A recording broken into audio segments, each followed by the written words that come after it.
Assalamualaikum, kami belajar daripada Fakulti Pengurusan Perniagaan iaitu program pengurusan risiko dan takaful akan membentangkan tentang rahsia pemakanan halal dan haram bagi subjek ilmu wahyu dan sains untuk kumpulan 4. Saya akan menggunakan pembentangan ini dengan bahagian pengenalan. Allah mencipta manusia dan Dia sahaja yang mengetahui spesifikasi keperluan manusia termasuk dalam isu makanan. Dalam pemakanan harian, Allah menetapkan garis panduan halal dan haram yang merujuk kepada makanan yang boleh dimakan dan tidak boleh dimakan. Langkah ini bertujuan untuk meningkatkan kesejahteraan rohani dan fizikal manusia. Berhubung dengan prinsip makanan halal ini, Allah berfirman, maksudnya, wahai sekalian manusia, makanlah daripada apa yang ada di bumi yang halal lagi baik. Surah Al-Baqarah ayat 168. Dalam ayat lain, Allah berfirman yang bermaksud, diharamkan kamu memakan bangkai binatang, darah yang mengalir, semua bahagian babi, binatang yang disembelih tetapi tidak disebut dengan nama Allah, dan binatang yang mati kerana tercekik, terpukul, terjatuh dan ditanduk. Binatang yang mati dimakan binatang buas kecuali yang sempat disembelih jika masih kuat bernyawa. Surah Al-Maidah ayat 3.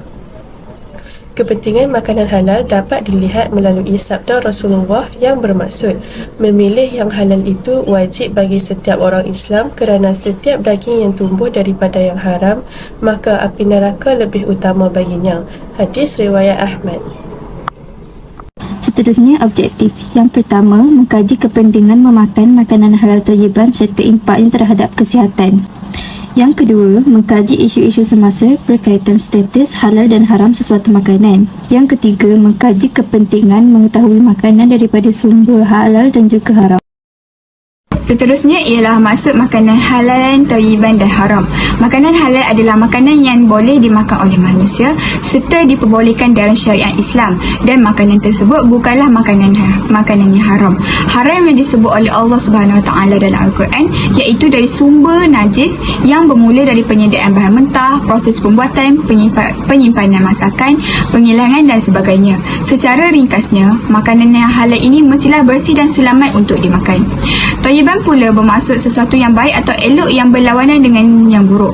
Maka halalan thayyiban ini dimaksudkan sebagai sesuatu yang halal lagi bersifat baik atau elok. Allah telah menetapkan agar kita hanya makan makanan yang halal semata-mata. Justru kita juga disuruh untuk makan makanan yang halal lagi baik dan elok mutunya. Kita juga diminta untuk mengusahakan pekerjaan yang berkualiti kerana rezeki yang bakal diperoleh tentunya lebih baik dan diberkati berbanding mengerjakan sesuatu pekerjaan dengan ala kadar. Pengambilan makanan yang halal lagi baik penting untuk menjamin fizikal, emosi dan spiritual yang sihat. Pengambilan makanan yang tidak baik akan menjejaskan tahap kesihatan.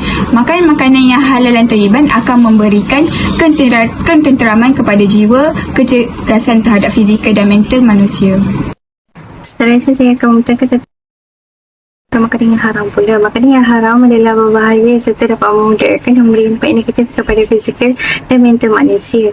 Menurut ayat Al-Quran daripada surah Al-Baqarah iaitu 168 yang bermaksud, wahai sekalian manusia, makanlah dari apa yang ada di bumi yang halal lagi baik dan janganlah kamu ikut jejak langkah syaitan, kerana sesungguhnya syaitan itu ialah musuh yang terang nyata bagi kamu. Terdapat 5 jenis makanan yang haram, iaitu yang pertama ialah bangkai. Bangkai merujuk kepada haiwan yang mati tanpa disembelih mengikut ajaran Islam yang betul, seperti mati dilanggar dan dipukul. Yang kedua ialah darah yang merujuk kepada najis yang ringan, iaitu najis mutawassithah, dan ia boleh disingkirkan semasa penyembelihan. Yang ketiga ialah daging babi.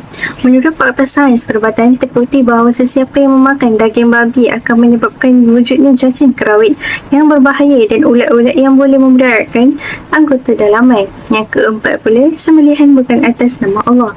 Yang kelima, haiwan yang bertaring dan mencengkam, iaitu haiwan yang buas yang mempunyai taring di bahagian gigi dan memakan daging, manakala mencengkam pula bukan sahaja merujuk kepada haiwan yang berkaki 4, malah ada yang berkaki 2 seperti helang. Isu penyalahgunaan logo halal ini semakin meluas dan sering menimbulkan keresahan kepada masyarakat, terutamanya umat Islam. Akhbar Sinar Harian pada 23 April 2019 melaporkan isu penggunaan logo halal palsu. Sebanyak 27 tan kurma menggunakan logo halal palsu dan kebanyakan kurma ini diimport daripada pelbagai negara dan menggunakan logo halal tanpa kebenaran JAKIM. Malah, logo yang digunakan tidak sama sekali dengan logo asli. Penggunaan logo tanpa kebenaran tidak boleh digunakan secara sewenang-wenangnya kerana boleh mendatangkan kemudaratan kepada pengguna, terutamanya pengguna Muslim. Selain itu, isu penyalahgunaan logo, isu keselamatan makanan juga sering berlaku yang mana produk yang dikeluarkan tidak meletakkan label mengenai kandungan produk. Dalam hal ini, tanpa pelabelan pada pembungkusan sesuatu produk boleh menimbulkan keraguan dari aspek keselamatan makanan. Makanan halal dan haram memainkan peranan penting dalam kehidupan seseorang Muslim. Mengetahui sumber makanan yang halal dan haram adalah penting kerana ia mempengaruhi kesihatan fizikal dan mental seseorang. Apa yang perlu kita lakukan ialah melaksanakan perintah Allah untuk memakan makanan yang halal, baik dan thayyiban dan tidak mengikut jejak langkah dan pujukan syaitan yang membawa kepada kesengsaraan.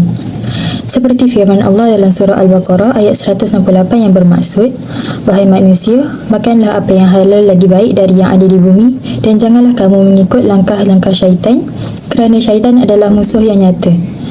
Isu halal dan haram amat penting bagi seseorang Muslim dan ini ditunjukkan secara langsung dengan perkaitan antara amal yang baik dengan amal soleh dan ibadah seperti firman Allah dalam surah Al-Mu'minun ayat 51 yang bermaksud, "Hai Rasul-Rasul, makanlah dari makanan yang baik dan kerjakanlah amal yang soleh.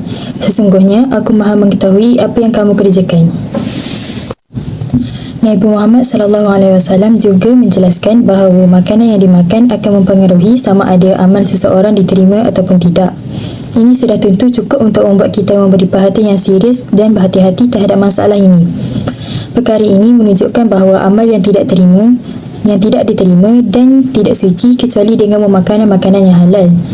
Sedangkan makan makanan yang tidak bersih boleh merosakkan amal dan menjadikan amalan tidak terima.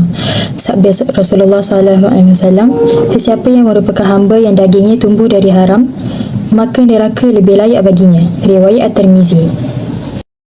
Kesimpulan daripada tajuk pembentangan kami iaitu rahsia pemakanan halal dan haram ialah Islam menekankan supaya sesuatu makanan haruslah datang daripada sumber yang baik dan berkhasiat.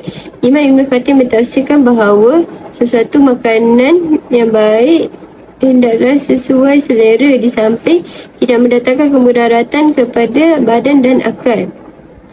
Adalah menjadi kewajipan bagi setiap umat Islam untuk mencari makanan yang halal supaya tidak melanggar syariat dan juga menjadi kewajipan bagi setiap umat Islam untuk menghindarkan diri daripada makan makanan yang haram melainkan dalam keadaan darurat.